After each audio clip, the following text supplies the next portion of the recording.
Alright, so we got our helicoils and stuff installed on that crankshaft and balancer so that it's all repaired and ready to go. Now we're going to take these heads that we just marked up on the 400 block. These are the old heads off the 355 that was the Firebird.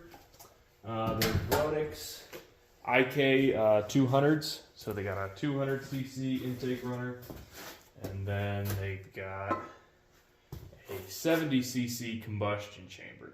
So with the compression of the pistons I was running on the 355, it was like a real low compression 355. So it didn't make a lot of power, but they would work really well on a 400.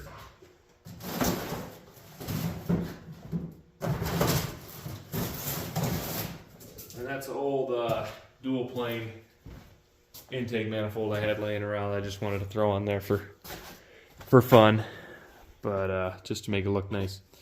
Whatever. Anyway, so I think I'm going to put these cylinder heads on this block because they've got that bigger combustion chamber with the larger bore in this thing, and maybe a different size piston or whatever, or with a larger stroke, it would be all right with the compression, or it'd make a really nice street motor, just for like a street truck or a daily driven car or something like that. Something you're not trying to race like crazy, but to have something that is pretty reliable, but also can make halfway decent power. It's got Jegs roller tip rockers in the heads, and then right now it's got the valve springs for the old Comp Cam Thumper Cam kit. Those springs are going to come out of here and go into the other 355 block that I have over there, because that's where that cam is going with all of its stuff. So we got to take the valve springs out and put them in the other set of heads I got over there. But we'll put a different camshaft in here. I might put I think what we're going to do is either do a solid roller camshaft in here or a hydraulic roller camshaft. That's going to be one of the later things I do in this thing, is decide what cam I want to run in it, because I'm not sure exactly if that's going to be a street motor or if it's going to be more of a race motor. So what I've decided to do, due to the damage at the bottom of the cylinder, what cylinder is this?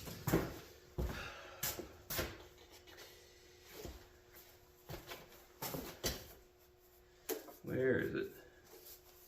Okay, so bottom of number 3. So this is cylinder 1, 3, 5, and 7, and 2, 4, 6, and 8.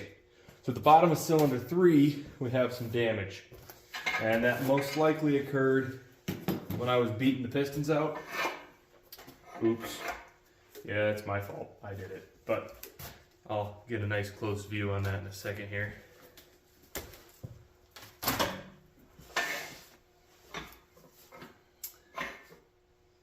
If I put it like that, the light gets in there nicely. Okay. So this is what we're working with. We got a nice little chip out of the very bottom of this cylinder. So it's not too big of a deal. We're gonna, here we go. We're gonna hone these cylinders out real nice with the ball hone to see if all this nastiness in here will clean up or not, and whether or not it needs to be bored to 30 over. Right now it's only 20 over, so it's a 4145 bore. And it might need to go to 4155, which wouldn't bother me at all, because there's a lot more options for pistons and the like at 4155 than at 4145. But if it doesn't have to go to a machine shop, then that saves me time and money. So we're going to hone these cylinders up and maybe file down the edges on this if we can to make it a little smoother, so that it's not going to catch anything. Right now it's a little rough to the fingernail on the inside and obviously on the top, but the piston's not going to be touching directly on the top, just on the inside. But I think what we're going to do is we're going to get some bearing spacers from Comp Cams to make these 400 mains 350 mains. And then we're going to put that 3.48 crankshaft out of the 355 that we just redid the balancer hole in with the helicoils. We're going to put that crankshaft in here. And then we're going to use the 5.7 rods, probably. Maybe not. We might get different rods. We'll see. We might use the old 5.7 rods out of the 355 with some 4.145 pistons to match the stroke and make this like a 377, basically a big bore 350. And guys will do this with more performance in mind because you can spin them real high RPM. I've seen a lot of guys do it for like a turbo application. They want to get a lot of RPM out of it or whatever. But it's just a shorter stroke. That way it won't come down. The piston won't come as far down in the cylinder, come even near that. I've got a crankshaft on hand. That one, it either needs to be machined or I'm probably just going to get rid of it. Not get rid of it. I'm probably going to try and sell it. But I'm not going to take the time to send it to a machine shop. So it is getting a different crank, whether it's a brand new one of those or it's the 348 one out of the 355. But that's the plan. First, we're gonna hone these bores and see if they clean up or not. That'll kind of help us determine what exactly we're gonna do. But I mean, I've got that crankshaft there. It's also a one-piece rear main, but it is internally balanced, and I've got the flex plate and the balancer for it. So I'd have all those components right there, and then if I can reuse the 5.7 rods, all I need is a set of pistons, and it'll be good to go. And then camshaft and it'll need an oil pan because it didn't come with one.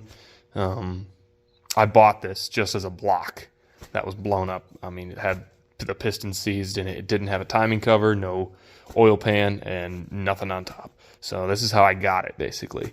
And I'm just trying to make it live and take at least one more trip around the sun, right? And I want to see it get used, whether I use it or I sell it. I haven't decided yet, but I've got these components on hand for the most part. I would just need pistons and then, all the other components that are missing off this thing to make it work.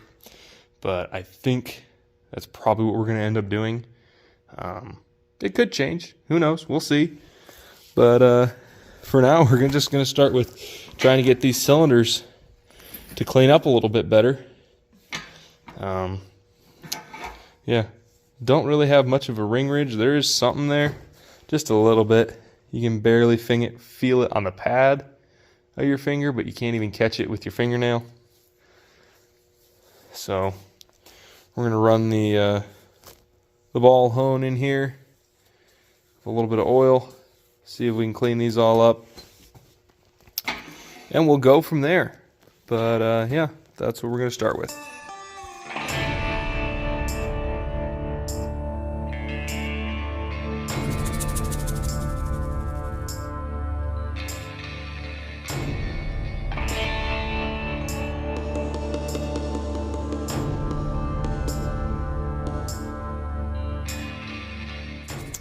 Okay, so we got these things all honed up.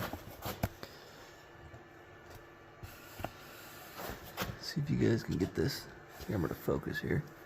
So we got a nice 45-degree cross hashing in here. Each one of these cylinders. This is the one that was the worst here on this side. As you can see, we still got a little bit of build up here. I'm going to contribute this part up here to more of a ring ridge. It's definitely sticking out some. So I'll get a ridge reamer to clearing that up. But right down in here, got a little bit of, not really anything you can feel even, but you can see it there. Let's see, I got a bore gauge here somewhere. Where did that go?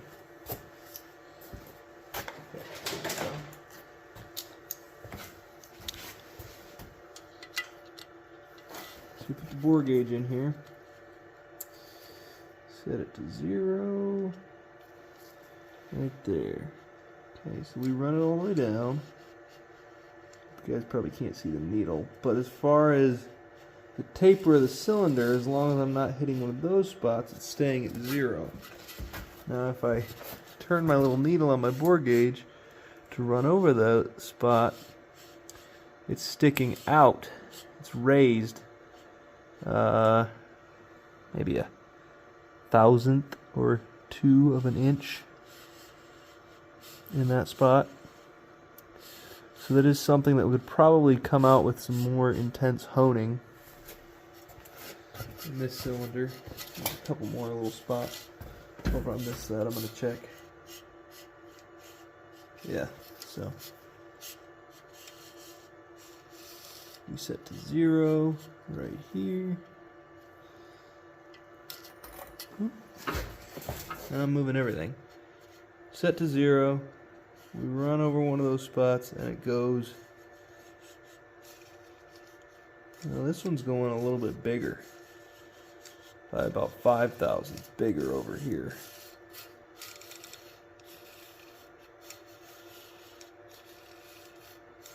Yeah, so this cylinder, which was the worst, could definitely use some more aggressive honing, but we can definitely clean it up. Yeah, the biggest one of these little messed up spots in this cylinder is checking out at about 5,000ths. So I think we can clean that up and still run it. I don't know, maybe not. 5,000ths is quite a bit. I'll have to think on it. We'll see. I might be reading my micrometer wrong here too. So each tick on this is 0.0005 of an inch. 0.01 would be 10,000ths. So 0.005 would be 5,000. So 0.0005 is 5 millionths? No. I don't know. I don't read that far down on the micrometer. But anyway, so it's not 5,000ths. It's 1, 5, 10, 15, 20, like 2,000ths.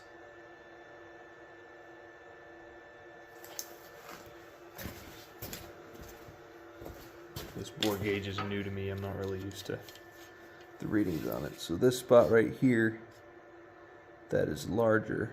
I don't know if you can see there. Right there. Right there seems to be the spot.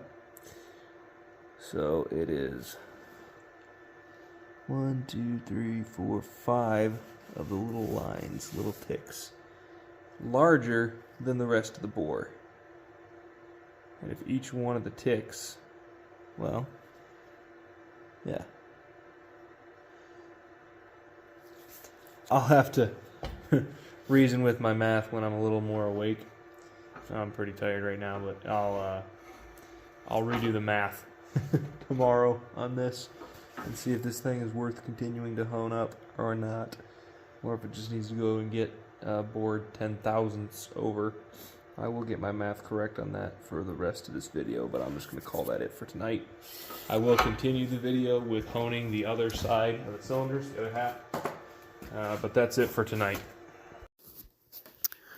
So I did the math later, and it comes out to 2.5 thousandths of an inch. So you have 0.0025 of an inch, and I'm just going to go ahead and clean those.